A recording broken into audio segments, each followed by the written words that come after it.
The 7 Habits of Highly Effective People. Stephen R. Covey.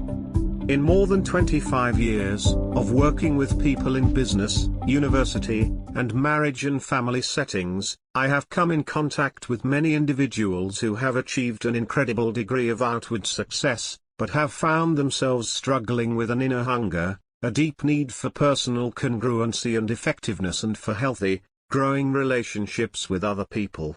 I suspect some of the problems they have shared with me may be familiar to you. I've set and met my career goals and I'm having tremendous professional success. But it's cost me my personal and family life. I don't know my wife and children anymore. I'm not even sure I know myself and what's really important to me. I've had to ask myself, is it worth it? I've started a new diet, for the 5th time this year. I know I'm overweight, and I really want to change. I read all the new information, I set goals, I get myself all psyched up with a positive mental attitude and tell myself I can do it. But I don't. After a few weeks, I fizzle. I just can't seem to keep a promise I make to myself. I've taken course after course on effective management training. I expect a lot out of my employees and I work hard to be friendly toward them and to treat them right. But I don't feel any loyalty from them. I think if I were homesick for a day, they'd spend most of their time gabbing at the water fountain. Why can't I train them to be independent and responsible, or find employees who can be? My teenage son is rebellious and on drugs. No matter what I try, he won't listen to me. What can I do? There's so much to do. And there's never enough time. I feel pressured and hassled all day, every day, 7 days a week. I've attended time management seminars and I've tried half a dozen different planning systems. They've helped some, but I still don't feel I'm living the happy, productive, peaceful life I want to live. I want to teach my children the value of work. But to get them to do anything, I have to supervise every move, and put up with complaining every step of the way. It's so much easier to do it myself. Why can't children do their work cheerfully and without being reminded? I'm busy, really busy. But sometimes I wonder if what I'm doing will make a difference in the long run. I'd really like to think there was meaning in my life, that somehow things were different because I was here. I see my friends or relatives achieve some degree of success or receive some recognition, and I smile and congratulate them enthusiastically. But inside, I'm eating my heart out. Why do I feel this way? I have a forceful personality. I know, in almost any interaction, I can control the outcome. Most of the time, I can even do it by influencing others to come up with the solution I want. I think through each situation and I really feel the ideas I come up with are usually the best for everyone. But I feel uneasy. I always wonder what other people really think of me and my ideas. My marriage has gone flat. We don't fight or anything, we just don't love each other anymore. We've gone to counseling, we've tried a number of things, but we just can't seem to rekindle the feeling we used to have. These are deep problems, painful problems, problems that quick fix approaches can't solve.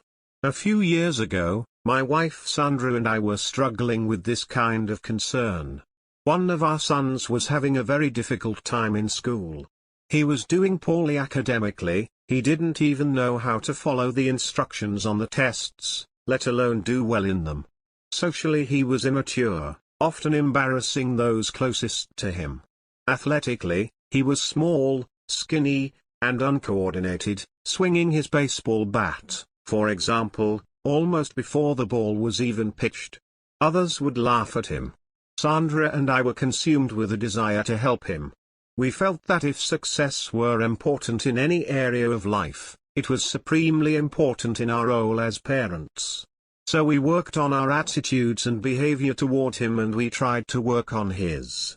We attempted to psych him up using positive mental attitude techniques.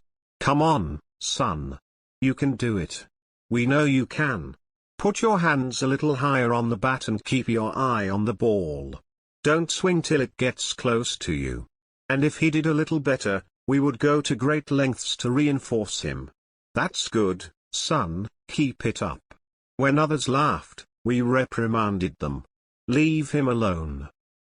As my study took me back through 200 years of writing about success, I noticed a startling pattern emerging in the content of the literature. Because of our own pain, and because of similar pain I had seen in the lives and relationships of many people I had worked with through the years, I began to feel more and more that much of the success literature of the past 50 years was superficial. It was filled with social image consciousness, techniques and quick fixes, with social band-aids and aspirin that addressed acute problems and sometimes even appeared to solve them temporarily, but left the underlying chronic problems untouched to fester and resurface time and again. In stark contrast, almost all the literature in the first 150 years or so focused on what could be called the character ethic as the foundation of success, things like integrity, humility, fidelity, temperance, courage, justice, patience, industry, simplicity, modesty, and the Golden Rule. Benjamin Franklin's autobiography is representative of that literature. It is, basically, the story of one man's effort to integrate certain principles and habits deep within his nature. The character ethic taught that there are basic principles of effective living, and that people can only experience true success and enduring happiness as they learn and integrate these principles into their basic character. But shortly after World War I, the basic view of success shifted from the character ethic to what we might call the personality ethic. Success became more a function of personality, of public image, of attitudes and behaviors, skills and techniques that lubricate the processes of human interaction. This personality ethic essentially took two paths: one was human and public relations techniques, and the other was positive mental attitude, PMA. Some of this philosophy was expressed in inspiring and sometimes valid maxims such as "your attitude determines your altitude," "smiling wins more friends than frowning," and "whatever the mind of man can conceive and believe it can achieve."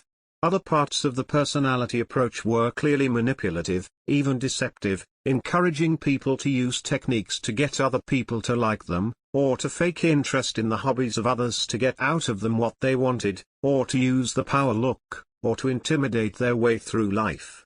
Some of this literature acknowledged character as an ingredient of success, but tended to compartmentalize it rather than recognize it as foundational and catalytic. Reference to the character ethic became mostly lip service. The basic thrust was quick fix influence techniques, power strategies, communication skills, and positive attitudes. Get off his back. He's just learning. And our son would cry and insist that he'd never be any good and that he didn't like baseball anyway. Nothing we did seemed to help, and we were really worried. We could see the effect this was having on his self-esteem. We tried to be encouraging and helpful and positive, but after repeated failure, we finally drew back and tried to look at the situation on a different level. At this time in my professional role, I was involved in leadership development work with various clients throughout the country. In that capacity, I was preparing bi-monthly programs on the subject of communication and perception for IBM's Executive Development Program participants.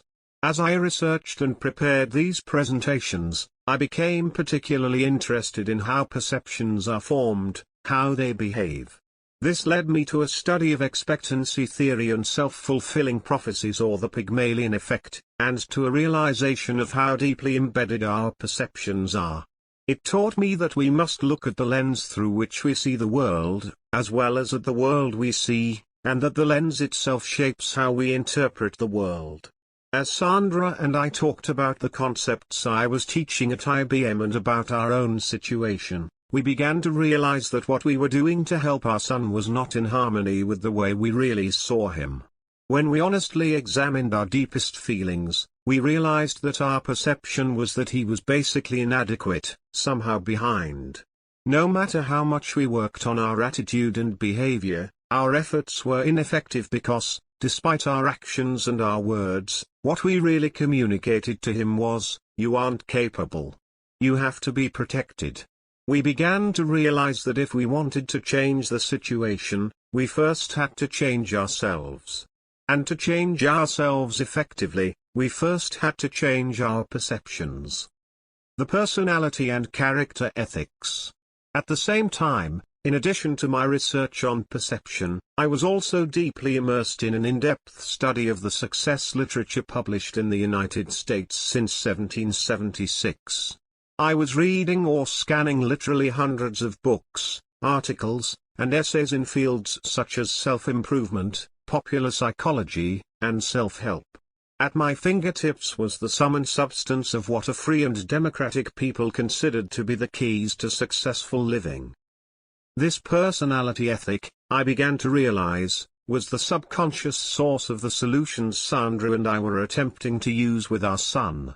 As I thought more deeply about the difference between the personality and character ethics, I realized that Sandra and I had been getting social mileage out of our children's good behavior, and, in our eyes, this son simply didn't measure up. Our image of ourselves, and our role as good, caring parents was even deeper than our image of our son and perhaps influenced it. There was a lot more wrapped up in the way we were seeing and handling the problem than our concern for our son's welfare. As Sandra and I talked, we became painfully aware of the powerful influence of our character and motives and of our perception of him. We knew that social comparison motives were out of harmony with our deeper values and could lead to conditional love and eventually to our son's lessened sense of self-worth. So we determined to focus our efforts on us, not on our techniques, but on our deepest motives and our perception of him. Instead of trying to change him, we tried to stand apart, to separate us from him, and to sense his identity, individuality, separateness, and worth. Through deep thought and the exercise of faith and prayer, we began to see our son in terms of his own uniqueness. We saw within him layers and layers of potential that would be realized at his own pace and speed.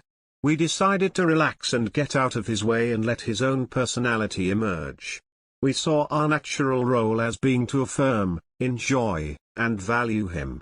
We also conscientiously worked on our motives and cultivated internal sources of security so that our own feelings of worth were not dependent on our children's acceptable behavior. As we loosened up our old perception of our son and developed value-based motives, new feelings began to emerge. We found ourselves enjoying him instead of comparing or judging him. We stopped trying to clone him in our own image or measure him against social expectations. We stopped trying to kindly, positively manipulate him into an acceptable social mold. Because we saw him as fundamentally adequate and able to cope with life, we stopped protecting him against the ridicule of others.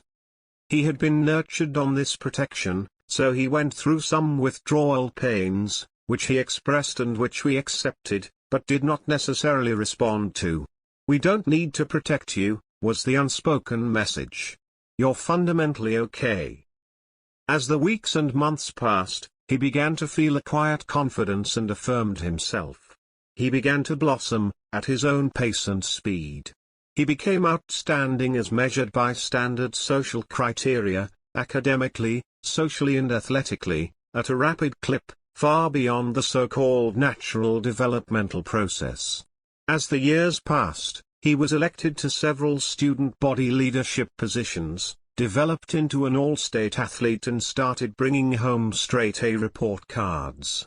He developed an engaging and guileless personality that has enabled him to relate in non-threatening ways to all kinds of people.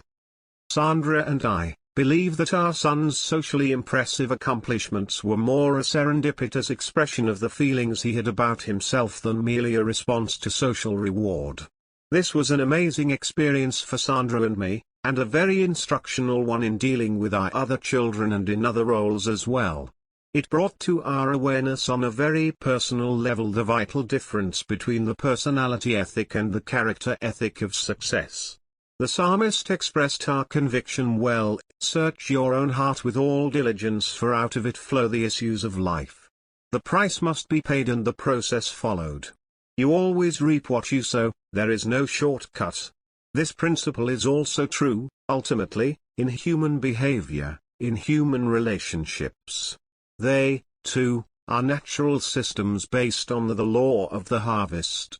In the short run, in an artificial social system such as school, you may be able to get by if you learn how to manipulate the man-made rules, to play the game. In most one-shot or short-lived human interactions, you can use the personality ethic to get by and to make favorable impressions through charm and skill and pretending to be interested in other people's hobbies. You can pick up quick, easy techniques that may work in short-term situations. But secondary traits alone have no permanent worth in long-term relationships. Eventually, if there isn't deep integrity and fundamental character strength, the challenges of life will cause true motives to surface and human relationship failure will replace short-term success. Many people with secondary greatness, that is, social recognition for their talents, lack primary greatness or goodness in their character. Sooner or later, you'll see this in every long-term relationship they have, whether it is with a business associate, a spouse, a friend, or a teenage child going through an identity crisis. It is character that communicates most eloquently. As Emerson once put it, "What you are shouts so loudly in my ears that I cannot hear what you say." There are, of course, situations where people have character strength but they lack communication skills, and that undoubtedly affects the quality of relationships as well. But the effects are still secondary. In the last analysis, what we are communicates far more eloquently than anything we say or do. We all know it. There are people we trust absolutely because we know their character. Whether they're eloquent or not, whether they have the human relations techniques or not, we trust them, and we work successfully with them. In the words of William George Jordan, "Into the hands of every individual is given a marvelous power for good or evil, the silent unconscious, unseen influence of his life." This is simply the constant radiation of what man really is, not what he pretends to be. Primary and secondary greatness. My experience with my son, my study of perception and my reading of the success literature coalesced to create one of those aha experiences in life when suddenly things click into place. I was suddenly able to see the powerful impact of the personality ethic and to clearly understand those subtle, often consciously unidentified discrepancies between what I knew to be true, some things I had been taught many years ago as a child and things that were deep in my own inner sense of value, and the quick-fix philosophies that surrounded me every day. I understood at a deeper level why, as I had worked through the years with people from all walks of life, I had found that the things I was teaching and knew to be effective were often at variance with these popular voices. I am not suggesting that elements of the personality ethic, personality growth, communication skill training, and education in the field of influence strategies and positive thinking, are not beneficial, in fact sometimes essential for success. I believe they are. But these are secondary, not primary traits. Perhaps, in utilizing our human capacity to build on the foundation of generations before us, we have inadvertently become so focused on our own building that we have forgotten the foundation that holds it up, or in reaping for so long where we have not sown, perhaps we have forgotten the need to sow. If I try to use human influence strategies and tactics of how to get other people to do what I want, to work better, to be more motivated, to like me and each other, while my character is fundamentally flawed, marked by duplicity and insincerity, then, in the long run, I cannot be successful. My duplicity will breed distrust, and everything I do, even using so-called good human relations techniques, will be perceived as manipulative. It simply makes no difference how good the rhetoric is or even how good the intentions are. If there is little or no trust, there is no foundation for permanent success. Only basic goodness gives life to technique. To focus on technique is like cramming your way through school. You sometimes get by, perhaps even get good grades, but if you don't pay the price day in and day out, you never achieve true mastery of the subjects you study or develop an educated mind. Did you ever consider how ridiculous it would be to try to cram on a farm, to forget to plant in the spring, play all summer and then cram in the fall to bring in the harvest? The farm is a natural system. The power of the paradigm. The 7 habits of highly effective people embody many of the fundamental principles of human effectiveness. These habits are basic, they are primary. They represent the internalization of correct principles upon which enduring happiness and success are based. But before we can really understand these 7 habits we need to understand our own paradigms and how to make a paradigm shift Both the character ethic, the personality ethic are examples of social paradigms. The word paradigm comes from the Greek. It was originally a scientific term, and is more commonly used today to mean a model, theory, perception, assumption, or frame of reference. In the more general sense, it's the way we see the world, not in terms of our visual sense of sight, but in terms of perceiving, understanding, and interpreting. For our purposes, a simple way to understand paradigms is to see them as maps. We all know that the map is not the territory. A map is simply an explanation of certain aspects of the territory. That's exactly what a paradigm is.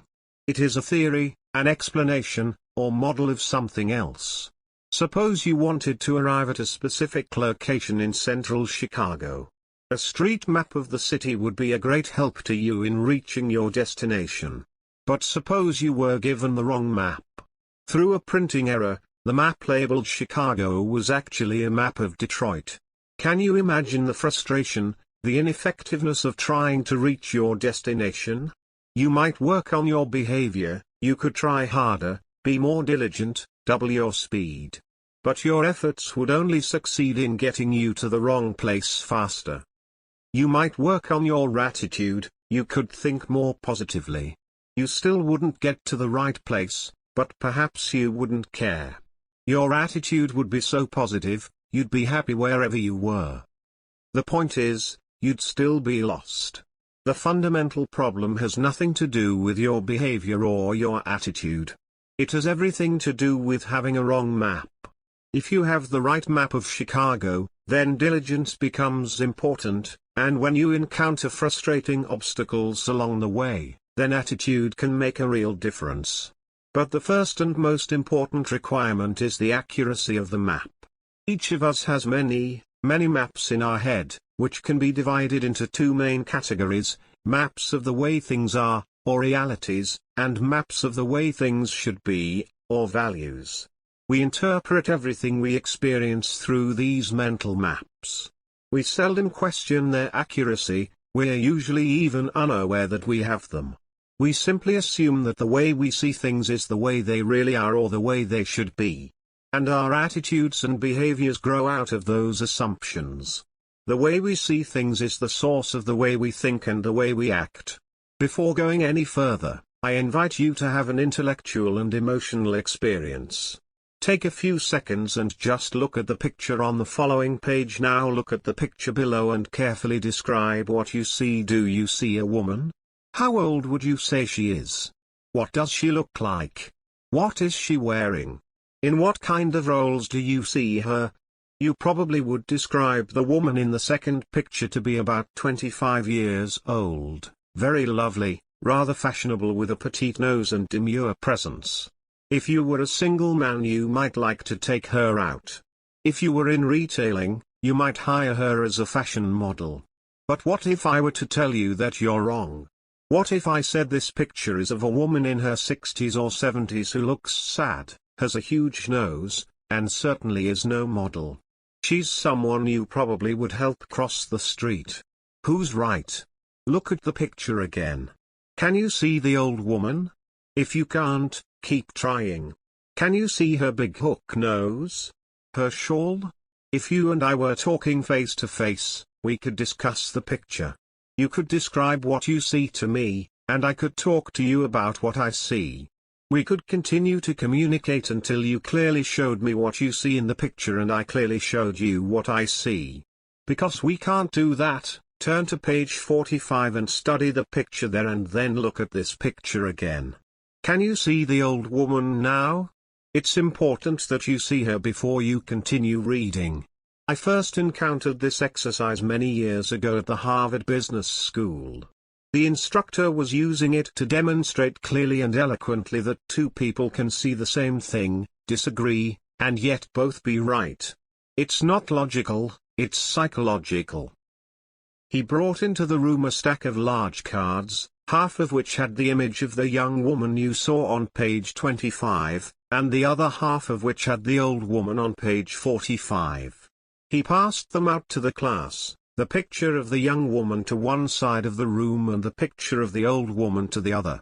He asked us to look at the cards, concentrate on them for about 10 seconds and then pass them back in. He then projected upon the screen the picture you saw on page 26, combining both images, and asked the class to describe what they saw. Almost every person in that class who had first seen the young woman's image on the card saw the young woman in the picture. And almost every person in that class who had first seen the old woman's image on the card saw an old woman in the picture. The professor then asked one student to explain what he saw to a student on the opposite side of the room. As they talked back and forth, communication problems flared up. "What do you mean, old lady? She couldn't be more than 20 or 22 years old. Oh, come on. You have to be joking. She's 70, could be pushing 80. What's the matter with you? Are you blind?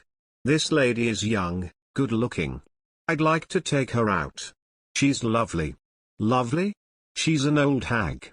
The arguments went back and forth, each person sure of, and adamant in, his or her position.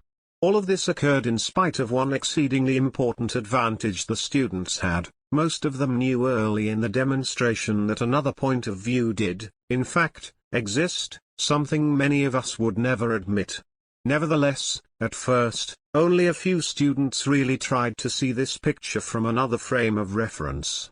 After a period of futile communication, one student went up to the screen and pointed to a line on the drawing. "There is the young woman's necklace." The other one said, "No, that is the old woman's mouth." Gradually, they began to calmly discuss specific points of difference, and finally one student, and then another, experienced sudden recognition when the images of both came into focus. Through continued calm, respectful, and specific communication, each of us in the room was finally able to see the other point of view. But when we looked away and then back, most of us would immediately see the image we had been conditioned to see in the 10-second period of time. I frequently use this perception demonstration in working with people and organizations because it yields so many deep insights into both personal and interpersonal effectiveness. It shows, first of all, how powerfully conditioning affects our perceptions, our paradigms. If 10 seconds can have that kind of impact on the way we see things, what about the conditioning of a lifetime?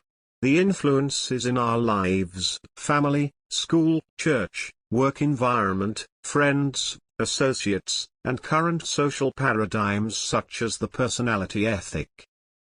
All have made their silent unconscious impact on us and help shape our frame of reference, our paradigms, our maps. It also shows that these paradigms are the source of our attitudes and behaviors. We cannot act with integrity outside of them. We simply cannot maintain wholeness if we talk and walk differently than we see. If you were among the 90% who typically see the young woman in the composite picture when conditioned to do so, you undoubtedly found it difficult to think in terms of having to help her cross the street. Both your attitude about her and your behavior toward her had to be congruent with the way you saw her. This brings into focus one of the basic flaws of the personality ethic. To try to change outward attitudes and behaviors does very little good in the long run if we fail to examine the basic paradigms from which those attitudes and behaviors flow. This perception demonstration also shows how powerfully our paradigms affect the way we interact with other people.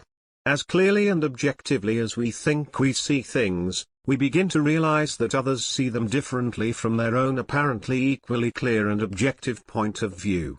Where we stand depends on where we sit.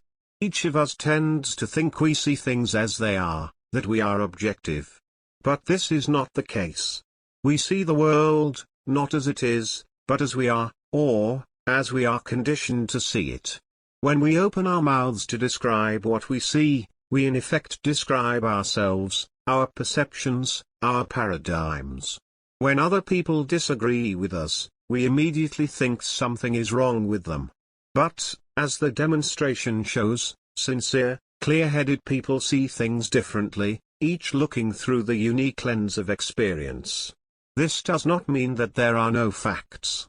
In the demonstration, two individuals who initially have been influenced by different conditioning pictures look at the third picture together. They are now both looking at the same identical facts, black lines and white spaces, and they would both acknowledge these as facts. But each person's interpretation of these facts represents prior experiences, and the facts have no meaning whatsoever apart from the interpretation. The more aware we are of our basic paradigms, maps, or assumptions, and the extent to which we have been influenced by our experience, the more we can take responsibility for those paradigms, examine them, test them against reality, listen to others and be open to their perceptions, thereby getting a larger picture and a far more objective view. The power of a paradigm shift. Perhaps the most important insight to be gained from the perception demonstration is in the area of paradigm shifting, what we might call the aha experience when someone finally sees the composite picture in another way. The more bound a person is by the initial perception, the more powerful the aha experience is. It's as though a light was suddenly turned on inside. The term paradigm shift was introduced by Thomas Kuhn in his highly influential landmark book, The Structure of Scientific Revolutions. Kuhn shows how almost every significant breakthrough in the field of scientific endeavor is first to break with tradition, with old ways of thinking, with old paradigms. For Ptolemy, the great Egyptian astronomer, the Earth was the center of the universe. But Copernicus created a paradigm shift, and a great deal of resistance and persecution as well, by placing the sun at the center. Suddenly, everything took on a different interpretation. The Newtonian model of physics was a clockwork paradigm and is still the basis of modern engineering. But it was partial, incomplete. The scientific world was revolutionized by the Einsteinian paradigm, the relativity paradigm, which had much higher predictive and explanatory value. Until the germ theory was developed, a high percentage of women and children died during childbirth, and one could understand why. In military skirmishes, more men were dying from small wounds and diseases than from the major traumas on the front lines. But as soon as the germ theory was developed, a whole new paradigm, a better, improved way of understanding what was happening made dramatic, significant medical improvement possible. The United States today is the fruit of a paradigm shift. The traditional concept of government for centuries had been a monarchy, the divine right of kings. Then a different paradigm was developed: government of the people, by the people, and for the people. And a constitutional democracy was born, unleashing tremendous human energy and ingenuity, and creating a standard of living, of freedom and liberty, of influence and hope unequaled in the history of the world. Not all paradigm shifts are in positive directions. As we have observed, the shift from the character ethic to the personality ethic has drawn us away from the very roots that nourish true success and happiness. But whether they shift us in positive or negative directions, whether they are instantaneous or developmental, paradigm shifts move us from one way of seeing the world to another. And those shifts create powerful change. Our paradigms, correct or incorrect, are the sources of our attitudes and behaviors, and ultimately our relationships with others. I remember a mini paradigm shift I experienced one Sunday morning on a subway in New York. People were sitting quietly, some reading newspapers, some lost in thought, some resting with their eyes closed. It was a calm, peaceful scene. Then suddenly, a man and his children entered the subway car. The children were so loud and rambunctious that instantly the whole climate changed. The man sat down next to me and closed his eyes, apparently oblivious to the situation. The children were yelling back and forth, throwing things, even grabbing people's papers. It was very disturbing. And yet, the man sitting next to me did nothing. It was difficult not to feel irritated. I could not believe that he could be so insensitive to let his children run wild like that and do nothing about it, taking no responsibility at all. It was easy to see that everyone else on the subway felt irritated, too. So finally, with what I felt was unusual patience and restraint, I turned to him and said, "Sir, your children are really disturbing a lot of people. Wonder if you couldn't control them a little more?"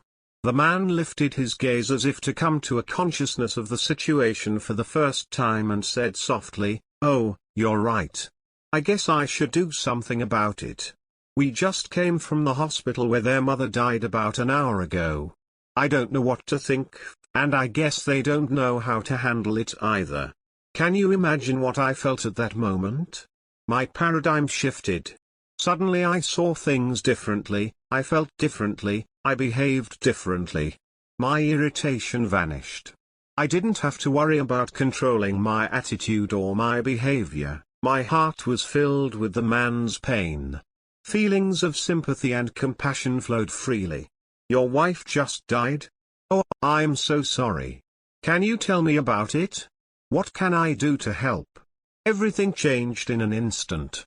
Many people experience a similar fundamental shift in thinking when they face a life-threatening crisis and suddenly see their priorities in a different light, or when they suddenly step into a new role, such as that of husband or wife, parent or grandparent, manager or leader.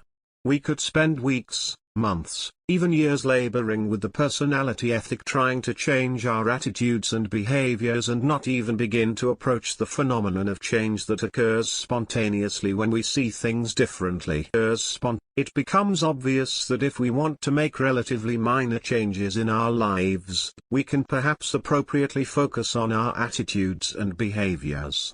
But if we want to make significant, quantum change, we need to work on our basic paradigms. In the words of Thoreau, for every 1,000 hacking at the leaves of evil, there is one striking at the root. We can only achieve quantum improvements in our lives as we quit hacking at the leaves of attitude and behavior and get to work on the root, the paradigms from which our attitudes and behaviors flow. Seeing and being, of course, not all paradigm shifts are instantaneous. Unlike my instant insight on the subway, the paradigm-shifting experience Sandra and I had with our son was a slow, difficult, and deliberate process.